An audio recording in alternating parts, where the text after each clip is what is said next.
Hey everybody, this is Ejijo and welcome to my second video in this series on creating a basic game using Gamemaker 8. So as you can see, this is our old game that we have here, so I don't want to use that anymore, so I'm going to make a new game, so it's all blank.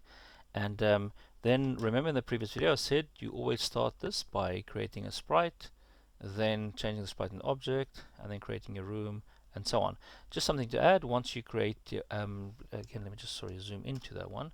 So you can see once we create our object, we can then actually code our sprite to do things in the room. So that's what we're going to do. So first of all, I'm going to create the sprite.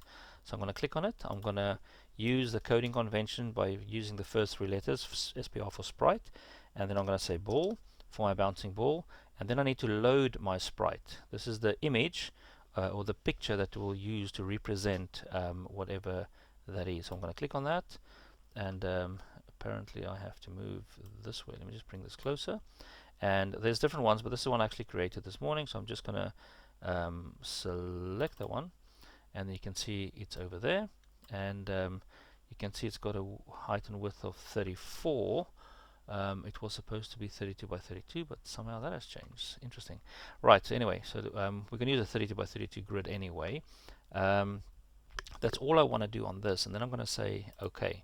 So what happened now is I created a sprite, but I need to change the sprite into an object if I want to code it. So I'm going to click on object, my second step.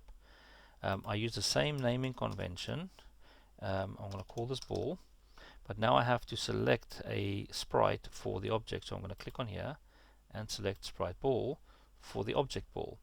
I'm not going to change anything else here. Later on I will show you how this coding side works, and for now I'm just going to say OK, because I also need to do the same thing but for a wall. So I'm going to click on this sprite. I'm going to call this sprite wall. I'm going to load sprite.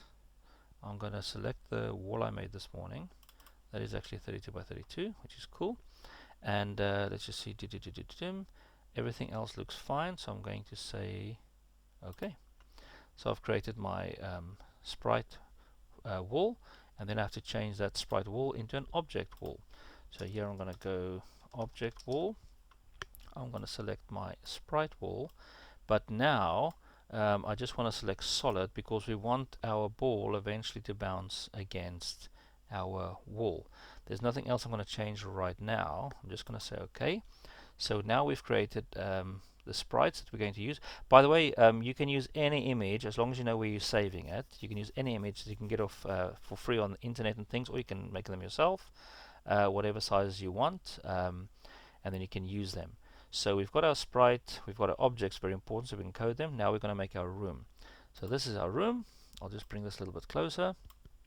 I want to change the grid to 32 by 32 because that's the size of my excuse me, my sprites. And let me just bring this up a little bit, and let me just see my settings. Currently it's quite big. I want to make my settings, shall we make it 640 by, no, let's make it 480 by 480.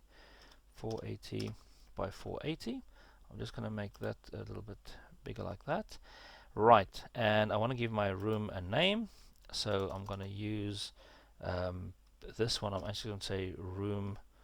Actually, I'm going to change it to level 1. Level 1. Now they've got the caption for the room. So this is the bit. Actually, I will show you that in a second. Let me just save that by clicking on that one there. Save that. I want to go back to my room quickly. Double click. Just bring this up. And I want to then, you see, if I click on it, I can left click on it, I can choose my object ball or my object wall. I want to make it slightly smaller because I want to get to the bottom part here. So I'm just going to make that smaller so you can see. So if I now click on object wall, I can place the wall by clicking 1, 1, 1, 1, or I can hold in shift and then click and drag across, click and drag down, click and drag across and go up and stop there. So now I've created my wall. I'm going to click here again on this area here, left click, click on the object ball and just place it anywhere. I'm just going to put it there. Okay, so now I'm just going to save that there, and then I'm going to run the game. So when I run this game, you will see what I mean now in terms of that caption for the room. So once it's loaded, you can see there's our wall. This is our room, basically, our level, but there's nothing written in there, and that's the bit I was telling you about.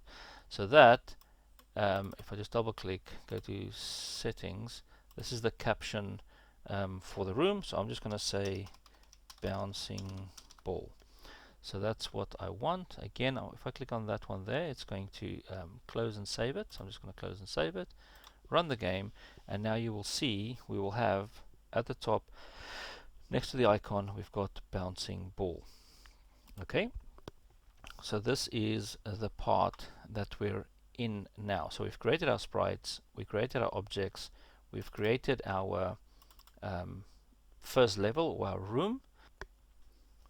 So it's just a quick edit that I'm putting in the middle of, or towards the end of the video I made about the creating the room, and I realized I never showed you how to delete any objects. So if I just click on the left, and let's say I added one too many balls, or let's say two too many balls. If you want to get rid of one of them, you just right click on it and it'll get deleted.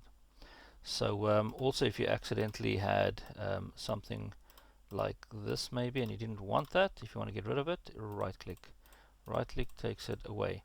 Let me just add quite a bit like that, and then if I want to get rid of that, I can just hold in shift and I can just sort of go across it, and it'll take it away using the right click, again to delete. So to add them, left click, and to delete them, hold in shift and then right click to take them away. So in the next video I'm going to show you how we code the ball to start moving in a direction, to bounce off the walls, and then we will go from there.